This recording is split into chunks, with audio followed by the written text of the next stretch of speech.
Le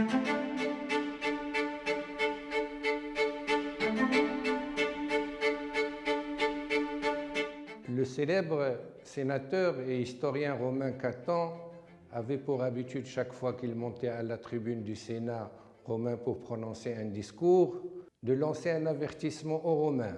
Romains, Carthage est l'ennemi. Ceci, quelle que soit la teneur du discours. Il pouvait parler d'autre chose, mais il commençait toujours par cette mise en garde.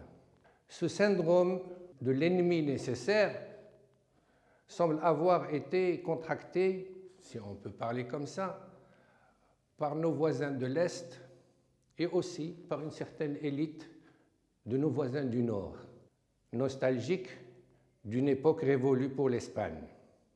Il y a quelques jours sortait un ouvrage du chef d'état-major de l'armée espagnole de la période de 2017 à 2020. Il signalait dans cet ouvrage la nécessité d'avoir une attitude de vigilance à l'égard du Maroc. Et de manière pratiquement claire, il craignait une attaque militaire de ce pays sur l'Espagne.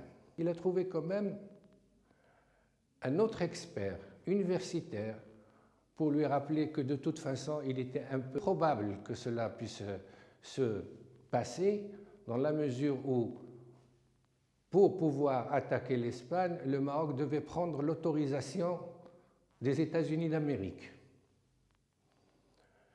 Nous sommes en plein délire.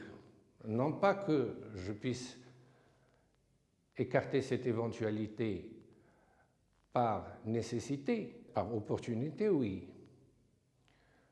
Toujours dans la même lignée, un diplomate qui a été ambassadeur au Maroc dans une certaine période, chef des services des renseignements espagnols, a fait une sortie il y a quelques semaines pour dire qu'il ne fallait pas aider le Maroc à récupérer son Sahara. Même musique de la part de journalistes, et je vous fais grâce, des sempiternelles rengaines du parti politique d'extrême droite Vox. De quoi l'Espagne a-t-elle peur? Du Maroc? Ou du mort? Ou tout simplement elle veut, ou certaines parties de l'Espagne veulent jouer sur cette crainte et qui existe au sein du peuple espagnol, qui considère depuis tout le temps que la principale menace lui vient du Sud. Il a fallu que Poutine attaque l'Ukraine pour qu'il considère que, effectivement, la menace la plus importante est devenue la Russie, mais tout de suite après, il y a toujours le Maroc. Même attitude un peu plus caricaturale de la jeune algérienne, qui considère que le Maroc, ce Carthage des temps modernes, est toujours l'ennemi, coupable de tout et de rien. Il est coupable des incendies de forêt, vous l'avez déjà vu, coupable d'un certain nombre de malheurs, de la cherté de la vie, un certain nombre de choses qui frisent, permettez-moi l'expression, le ridicule. Ces dernières semaines, nous avons eu aussi droit au fait que le Maroc a augmenté sa menace en créant une troisième zone militaire à l'est. Eux, ils ont des régions militaires à l'ouest, la deuxième, la troisième. Il est vrai qu'ils ont beaucoup de régions militaires, mais qui se caractérisent par leur porosité. Cette porosité leur a été rappelée par les États-Unis d'Amérique, qui reprochent à l'Algérie l'existence d'un mouvement de terroristes, à part celui du Polisario maintenant, et ça coquine même avec ceux de Wagner, sur le territoire algérien. Que pouvons-nous dire de tout ça?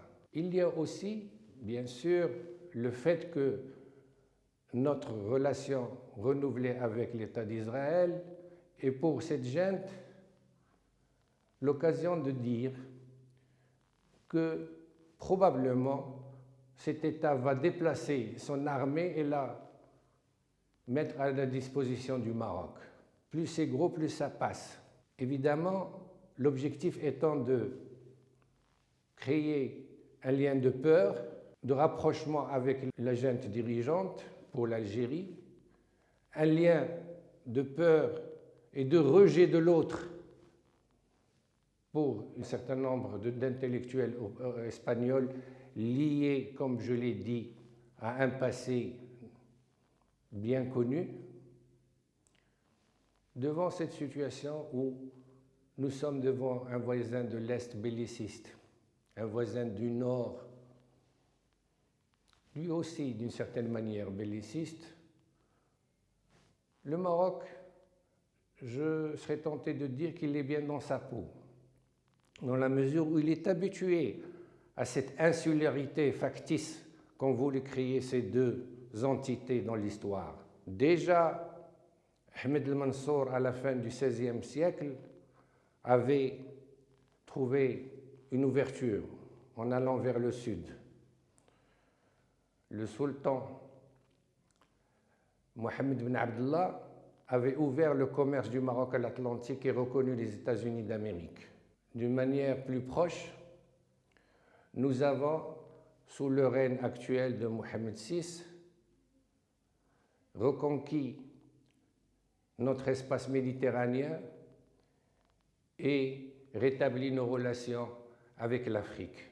Je dirais de manière factuelle que, alors que les Espagnols s'acharnent sur nos ambitions, ainsi que la junte algérienne, nous, on a des hommes d'affaires qui sont venus, américains qui sont venus à Dakhla, des hommes d'affaires marocains qui sont partis à Tel Aviv, et il y a une foire de l'aéronautique qui se déroule à Casablanca. Le Maroc dispose d'un patrimoine immatériel important.